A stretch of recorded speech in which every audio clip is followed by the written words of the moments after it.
any conversation we have about this profession, about this craft that we've gotten into, really has to begin with a conversation about the relationships that we build with our students. There's that really oft quoted saying that they don't care what you know until they know how much you care. And that's kind of what we're getting at. There's some truth to that. But why we're talking about this specifically with blended teaching right now is because through blended teaching, we have the opportunity to leverage the strengths of every aspect of this profession. We get to not only see our students when they've won the championship, but when they've lost the championship. We get to see them at their highs. We get to see them at their lows. We get to interact with them on just their normal days when they're just trying to get by. And we can take those interactions. We know them at their best, their worst, and somewhere in the middle. And we can leverage that in our online interactions, and we can talk to them about those things online and give feedback based on what we've seen in class. But not only that, we get to see them when they have kind of that almost illusion of anonymity. They get to say things to us online that they might not feel comfortable sharing in class. And we get to take that learning that we make and bring it back into the classroom and to discuss in class those things that we saw online. So blended teaching really is the most valuable practice that we can put into place for kids because of that. And these relationships that I'm talking about, they really come in three parts. The first part is alignment.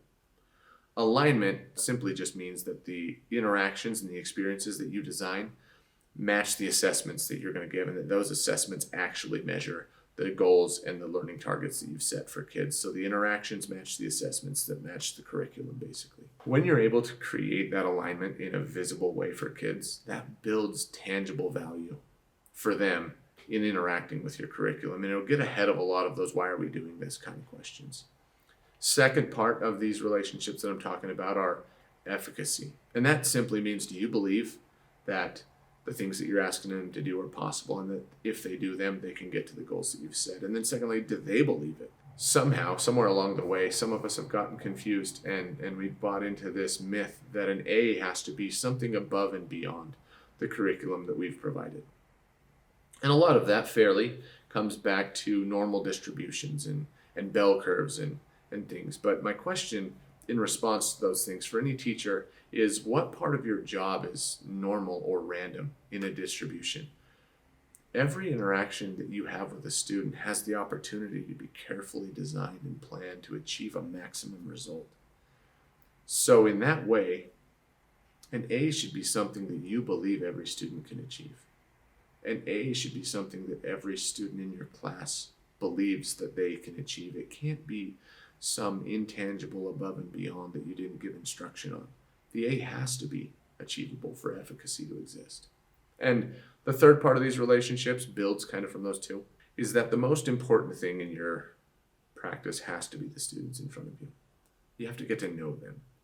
Their content and their curriculum is largely going to be dictated by you. And that is largely going to be dictated by the district or state that you work in, and that's okay, but your curriculum really has to be them. Your curriculum is the student in front of you. You have to know them by name. You have to know them by ability. You have to know them by learning goal and standard.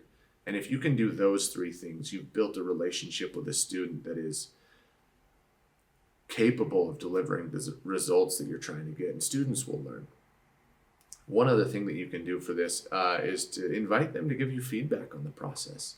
Ask them about the alignment of your curriculum. Ask them about their efficacy. Ask them if they feel like the most important thing in that room. One way that I do this is I just give a survey at the end of every quarter of instruction. And I just really carefully design those questions so they're not questions of, do you like me? Because as much as that makes our job easier, whether we want to believe it does or not, it's not the most important thing. The questions that I give are, how would you describe the rigor level of the class this quarter? Was it, and it's kind of the Goldilocks principle, right? Was it too easy, too hard, or just right? I try to give at least 4 levels so the student can't just pick the middle on everything. They have to choose either the middle low or the middle high. And that gives me good feedback. Invite them to give you feedback. Invite them to share their experience in the class, and trust them that they're not just complaining because they're complaining. They're complaining because there's a problem and they can't see the goal from where they're at. If you can build relationships like this, you can have immeasurable impact with these kids. Following a lot of the current research trends, even the best practices of instruction might get you 1 or 2 years of growth academically with a student in 1 year's time. But if you can build a relationship like this, if you can make a student believe that they are a champion in your room and that they're capable of every single thing you ask them to do and that you care about them, you can achieve decades of growth with every single interaction, maybe not academically, but personally. You can make that student go from believing that there's nothing that they can do to nothing that they can't do in one simple interaction.